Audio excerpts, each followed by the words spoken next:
Welcome back. ഇന്ന് നമ്മൾ NTSC physics ആണ് ചർച്ച ചെയ്യാൻ പോകുന്നത്. ചർച്ചയല്ല, ക്വസ്റ്റ്യൻ ഡിസ്കഷൻ ആണ് ഇന്നത്തെ സെഷൻ കൊണ്ട് നമ്മൾ ഉദ്ദേശിക്കുന്നത്. അപ്പോൾ സമയം കളയാതെ ആദ്യത്തെ ചോദ്യത്തിലേക്ക് നമുക്ക് കടക്കാം. ആദ്യത്തെ ചോദ്യം ഒരു കൈനമാറ്റിക്സിന്റെ ക്വസ്റ്റ്യൻ ആണ്. ഞാൻ ക്വസ്റ്റ്യൻ ഒന്ന് വായിക്കാം. A body falls freely from a tower and travels a distance of 40 meter in the last 2 seconds, then the height of the tower. Typical kinematics question. അപ്പൊ ഒരു ടവർ ഉണ്ടെന്ന് വിചാരിക്കുക. അപ്പൊ അതിന്റെ ഹൈറ്റ് h ആണ് എന്നും വിചാരിക്കുക. അപ്പൊ അവര് പറയുന്നത് ലാസ്റ്റ് 2 സെക്കൻഡ്സ് 40 മീറ്റർ കവർ ചെയ്തു 2 സെക്കൻഡ്സ് കൊണ്ട്. ഈ ടോട്ടൽ ഹൈറ്റ് കവർ ചെയ്യാൻ t സെക്കൻഡ്സ് എടുത്തു എന്ന് വിചാരിക്കുക. അവർ ചോദിക്കുന്നത് ഹൈറ്റ് എച്ചിന്റെ വാല്യൂ ആണ് അവർ ചോദിക്കുന്നത്. ശരി, അപ്പൊ t സെക്കൻഡ്സ് കൊണ്ടാണ് h കവർ ചെയ്യുന്നത്. അങ്ങനെയാണെങ്കിൽ ഫോൾസ് ഫ്രീലി എന്ന് പറയുന്ന സ്ഥിതിക്ക് ഇനീഷ്യൽ വെലോസിറ്റി 0 ആണ്. അപ്പോ എച്ചിന് നമുക്കൊരു ഇക്വേഷൻ എഴുതാമല്ലോ. s equal to ut plus half a t square. അപ്പൊ h equal to half g t square. അത് നമ്മളെ ആദ്യത്തെ ഇക്വേഷൻ. പിന്നെ ഈ ഹൈറ്റ് എത്രയാണ്? ഇത് 40 ആണെങ്കിൽ ഇത് h മൈനസ് 40 അല്ലേ? h മൈനസ് 40 അല്ലേ? ഇത് 40. അപ്പൊ മുകളില് ടോട്ടൽ ഹൈറ്റ് h, അതിന്റെ മുകളിൽ h മൈനസ് 40. അപ്പൊ h മൈനസ് 40 ഈക്വൽ ടു എന്തെന്ന് എഴുതാൻ പറ്റും? ഹാഫ് g ഇൻറ്റു ഇവിടെ 2 സെക്കൻഡ്സ് എടുത്തു. ടോട്ടൽ t സെക്കൻഡ്സ് ആണെങ്കിൽ ഇതിനെടുത്ത സമയം എത്രയാണ്? t മൈനസ് 2 സെക്കൻഡ്സ് ആയിരിക്കില്ലേ? അപ്പൊ half g into t minus 2 square. ഇനി ഒന്ന് നോക്കിയേ, ഇത് ഈ രണ്ട് ഇക്വേഷനിൽ നിന്ന് t കണ്ടെത്തി കഴിഞ്ഞാൽ നേരെ സബ്സ്റ്റിറ്റ്യൂട്ട് ചെയ്ത് നമുക്ക് ആൻസർ കിട്ടുമല്ലോ. അപ്പൊ എന്ത് ചെയ്യാം? ഈ രണ്ട് ഇക്വേഷനും കൂടി സബ്ട്രാക്ട് ചെയ്യാം. അപ്പൊ ഇക്വേഷൻ 1 മൈനസ് 2 ചെയ്ത് കഴിഞ്ഞാൽ 4t is equal to half g ഇനി പുറത്തെടുക്കാം. t square minus t minus 2 whole square, a square minus b square. a plus b എത്ര വരും? 2t minus 2 into a minus b ഓ t minus t minus minus 2, അതായത് 2. ആ 2ഉം ഈ താഴത്തെ ഹാഫും വെട്ടിക്കളയാം. അപ്പൊ 2t മൈനസ് 2 g10 എന്ന് എടുക്കാം. 2t മൈനസ് 2ന്റെ വാല്യൂ 4 ആണ്. 2t എന്ന് പറയുന്നത് 6 ആണ്. t ഈക്വൽ ടു 3 സെക്കൻഡ്സ് എന്ന് കിട്ടി. അത് നേരെ ഈ ഇക്വേഷനിലോട്ട് വിട്ടാൽ പോരെ. എത്ര കിട്ടും? അപ്പൊ half into g10 into t square 9. എത്ര വന്ന്? 45 മീറ്റർ എന്ന് കിട്ടിയില്ലേ? 5 ഇൻറ്റു 9 അല്ലെങ്കിൽ 90/2. എന്തായാലും ആൻസർ 45 മീറ്റർ എന്ന് കിട്ടും. സിമ്പിൾ ഒരു ക്വസ്റ്റ്യൻ ആണ്. ജസ്റ്റ് അപ്രോച്ച് ചെയ്താൽ മതി. വേറെ മെത്തേഡ്സിൽ ഇത് ചെയ്യാൻ പറ്റും. ഏറ്റവും സിമ്പിൾ ആയിട്ടുള്ള മെത്തേഡ് ഇത് തന്നെയാണെന്നാണ് എന്റെ വിശ്വാസം. എന്തെങ്കിലും നല്ല മെത്തേഡ്സ് നിങ്ങൾക്ക് കിട്ടിയാൽ കമന്റ് ചെയ്യൂ. നമുക്ക് അടുത്ത ചോദ്യത്തിലേക്ക് പോവാം. അടുത്ത ചോദ്യത്തിലേക്ക് എല്ലാവർക്കും സ്വാഗതം. ചോദ്യം ഒരു ഒപ്റ്റിക്സിന്റെ ക്വസ്റ്റ്യൻ ആണ്. മിറേഴ്സ് ആൻഡ് ലെൻസസ്, അതാണല്ലോ ഒപ്റ്റിക്സ്. അപ്പോ 2 light rays P and Q are incident on an optical device X. പിന്നെന്താ സംഭവിക്കുന്നത്? Which finally goes along R and S.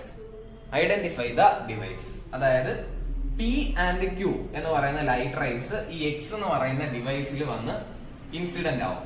അതിനുശേഷം ആറിലും എസിലും കൂടി അത് തിരിച്ചു വരും. അങ്ങനെയാണെങ്കിൽ എക്സ് എന്താണ്? കോൺവെക്സ് ലെൻസ് ആണോ, കോൺകേവ് ലെൻസ് ആണോ, കോൺവെക്സ് മിറർ ആണോ, കോൺകേവ് മിറർ ആണോ എന്നാണ് ചോദ്യം. ഒരു കാര്യം ആദ്യം തന്നെ മനസ്സിലാക്കണം, പോകുന്ന റേസ് തിരിച്ചു വരികയാണ്, അതായത് റിഫ്ലക്റ്റ് ആവുകയാണ്. റിഫ്ലക്ഷൻ സംഭവിക്കുന്നത് എവിടെയാണ്? മിറേഴ്സിലാണ്.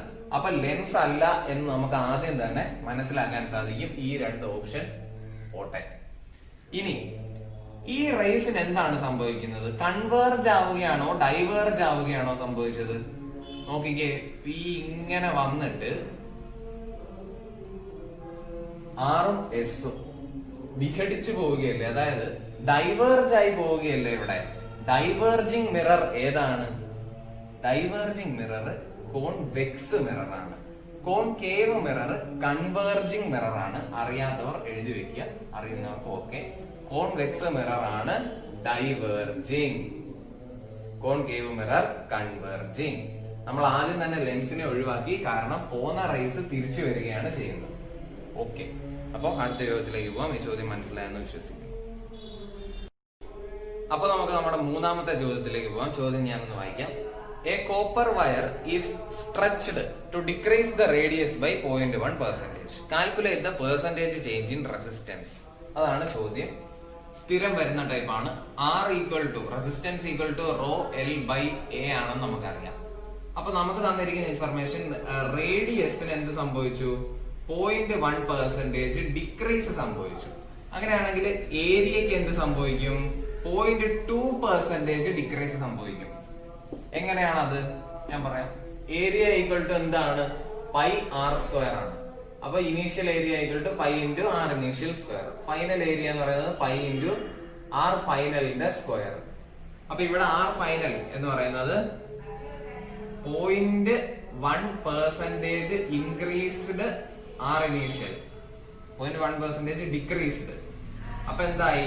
ആർ ഇനീഷ്യൽ ഇൻറ്റു 1 മൈനസ് 0.1/100 അല്ലേ?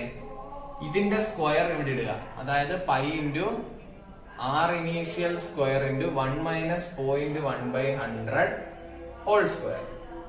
ഇതെന്ന് പറയുന്നത് പൈ ഇൻറ്റു ആർ ഇനീഷ്യൽ സ്ക്വയറിന് 1 മൈനസ് 0.2/100 എന്ന് നമുക്ക് എഴുതാൻ പറ്റും.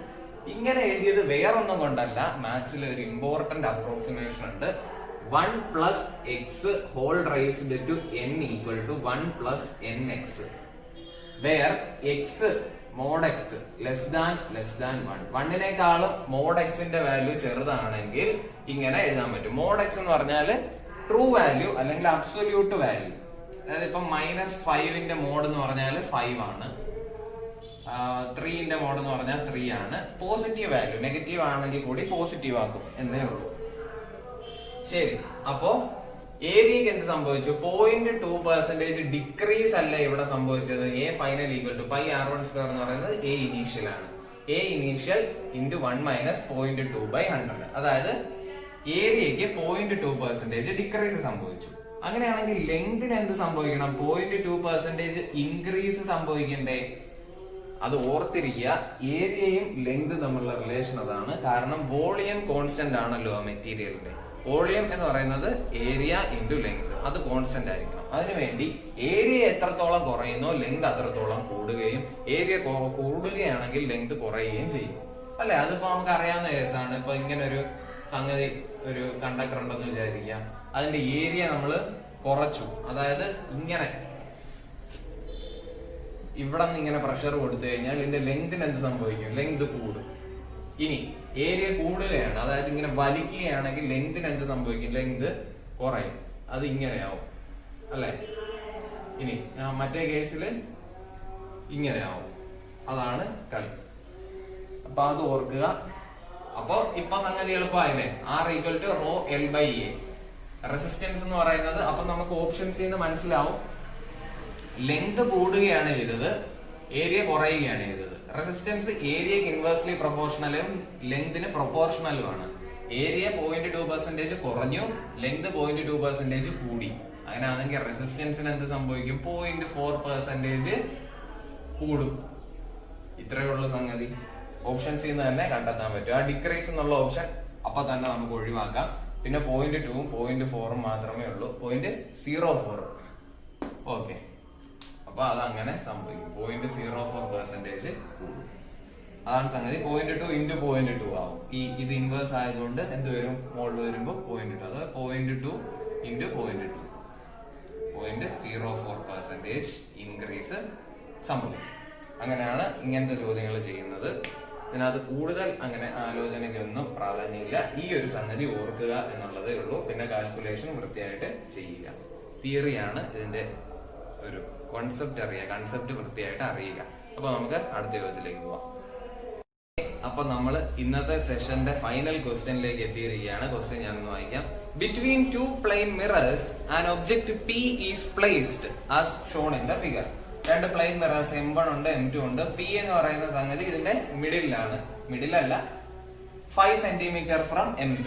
ചോദ്യം എന്താണ്? Distance of the first 3 images from mirror M2 will be. ഇത് ടൈം നമ്മൾ സേവ് ചെയ്യണം. അതായത് ഓപ്ഷൻസിൽ നിന്ന് തന്നെ ആൻസർ കണ്ടെത്താൻ ശ്രമിക്കണം. ആദ്യത്തെ ഓപ്ഷൻ നോക്കിക്കഴിഞ്ഞാൽ 5, 10, 15. രണ്ടാമത്തത് 5, 15, 30. എല്ലാത്തിലും 5 ആണ് ആദ്യം. അതിൽ നിന്ന് നമുക്ക് അല്ലെങ്കിലും അത് മനസ്സിലാക്കാൻ പറ്റും. M2ൽ നിന്നുള്ള ഡിസ്റ്റൻസ് ആണല്ലോ അവർ ചോദിക്കുന്നത്. ഇപ്പൊ P ആദ്യം ഉണ്ടാക്കുന്ന ഇമേജ് എന്ന് പറയുന്നത് 5 സെന്റിമീറ്റർ ഫ്രം ഇവിടെ ആയിരിക്കും.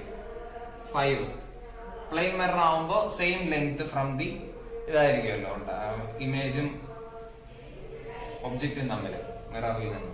അപ്പൊ ആദ്യത്തേത് 5, അതിൽ ആർക്കും തർക്കമില്ല, ആദ്യത്തെ ഇമേജ് 5 തന്നെയാണ്. രണ്ടാമത്തേത് ഈ 5നെ നമ്മുടെ മിറർ 1ഉം ഇമേജ് ഉണ്ടാക്കുമല്ലോ. മിറർ 1ൽ നിന്ന് എത്ര ഡിസ്റ്റൻസ് ആണ്? ഇത് 15, ഇത് 5 പോയി കഴിഞ്ഞാൽ ഇവിടെ 10. അപ്പൊ ഇവിടെ ഒരു 10 ഡിസ്റ്റൻസിൽ ഇമേജ് വരും.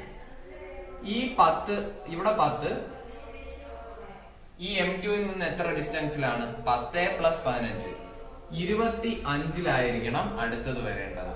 അത് ഏത് ഓപ്ഷനാണുള്ളത്? 5, 25, 30. ആ ഓപ്ഷനാണ് ശരി. അടുത്ത ഇമേജ് കണ്ടെത്തിയിട്ടില്ലെങ്കിലും കുഴപ്പമില്ല. ഇങ്ങനെ ഓപ്ഷൻസ് നമ്മൾ പെട്ടെന്ന് ആൻസേഴ്സ് എടുക്കുക എന്നുള്ളതാണ് നമ്മുടെ വിജയം. അപ്പോൾ ഒരുപാട് ക്വസ്റ്റ്യൻസ് പ്രാക്ടീസ് ചെയ്യുക. NDSC അടുത്ത് വരികയാണ്. എല്ലാവർക്കും നന്നായിട്ട് എഴുതാനുള്ള സ്കിൽസും ഭാഗ്യവും എല്ലാം കിട്ടട്ടെ എന്ന് ആശംസിക്കുന്നു. വീണ്ടും നമ്മൾ അടുത്ത നല്ല ക്വസ്റ്റ്യൻസുമായിട്ട് വരും. നമ്മുടെ ചാനൽ ആദ്യം കാണുന്നവരാണെങ്കിൽ സബ്സ്ക്രൈബ് ചെയ്യുക. വീഡിയോ ഇഷ്ടപ്പെട്ടാൽ ലൈക്ക് ചെയ്യുക, ഷെയർ ചെയ്യുക. അപ്പോൾ താങ്ക് യു. അടുത്ത വീഡിയോയിൽ കാണുന്നവരേക്കും ബൈ.